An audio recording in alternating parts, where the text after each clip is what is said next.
चर्चा, संवाद, सहमती, असहमती ही आपल्या लोकशाहीची शक्ती आहे, असं प्रतिपादन लोकसभेचे अध्यक्ष ओम बिर्ला यांनी केलं आहे।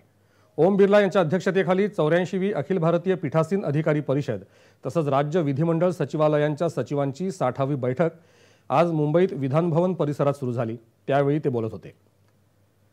भारतातली मतदान प्रक्रिया आणि सुरळीतपणे सत्तेचं हस्तांतरण यामुळे भारताची लोकशाही विशेष असून ती संपूर्ण जगाला मार्गदर्शन करत आहे, असं बिर्ला म्हणाले।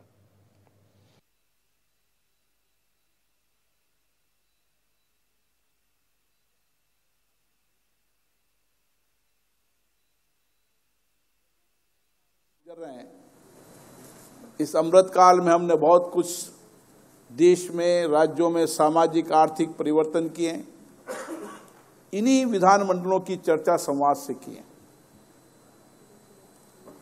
चर्चा, संवाद, सहमति, असहमति हमारे लोकतंत्र की ताकत है। दुनिया के अंदर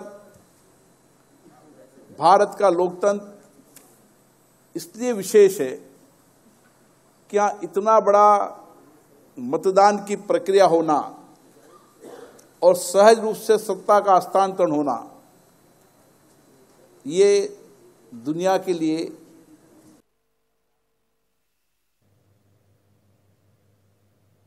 पंतप्रधान नरेंद्र मोदी यांनी या परिषदेत व्हिडिओ संदेशाच्या माध्यमातून शुभेच्छा दिल्या। लोकशाहीसाठी संसदीय सभागृह अत्यंत महत्त्वाचे आहेत असं सांगत सभागृहांची मर्यादा राखण्याबद्दल या परिषदेतली चर्चा महत्त्वाची ठरेल असं ते म्हणाले। या संमेलनातून निघणाऱ्या उपाययोजना महत्त्वाच्या ठरतील असा विश्वासही त्यांनी व्यक्त केला।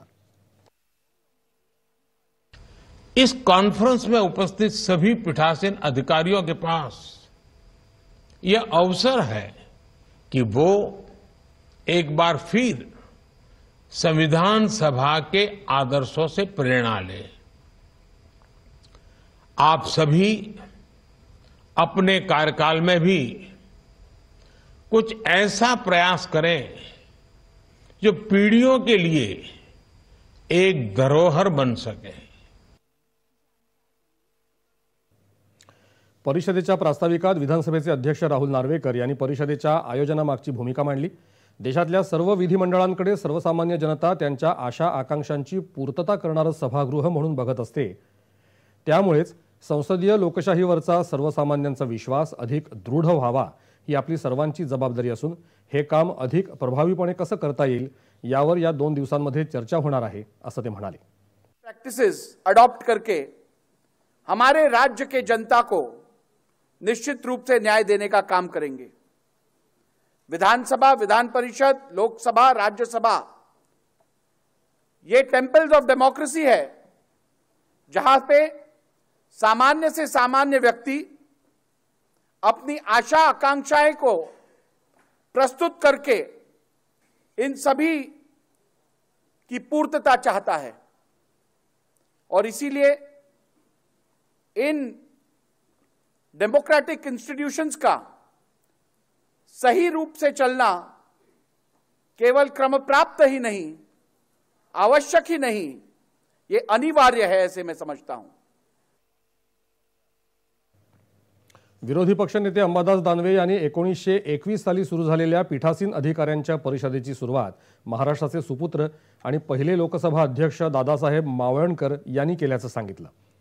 आज सर्व विधिमंडळांचं कामकाज लोकांना थेट बघता येतं, त्यामुळे अधिकाधिक जबाबदार आणि पारदर्शक वर्तन करण्याची जबाबदारी वाढली आहे, असंही त्यांनी सांगितलं। ही परिषद आयोजित करण्याची संधी महाराष्ट्राला मिळाली याबद्दल सभागृह नेते म्हणून एकनाथ शिंदे यांनी आभार व्यक्त केले आहेत। नव्या महाराष्ट्रानं विकासाची कास धरली आहे, असंही ते म्हणाले। राज्यसभेचे उपसभापती हरिवंश सिंह यांच्यासह सर्व राज्य विधिमंडळांचे अध्यक्ष, उपाध्यक्ष आणि विधान परिषद सभागृहांचे सभापती, उपसभापती या परिषदेला उपस्थित आहेत। महाराष्ट्र विधानसभेचे अध्यक्ष राहुल नार्वेकर, विधान परिषदेच्या उपसभापती नीलम गोऱ्हे, विधानसभेचे नेते मुख्यमंत्री एकनाथ शिंदे, विधान परिषदेचे विरोधी पक्षनेते अंबादास दानवे उपस्थित आहेत।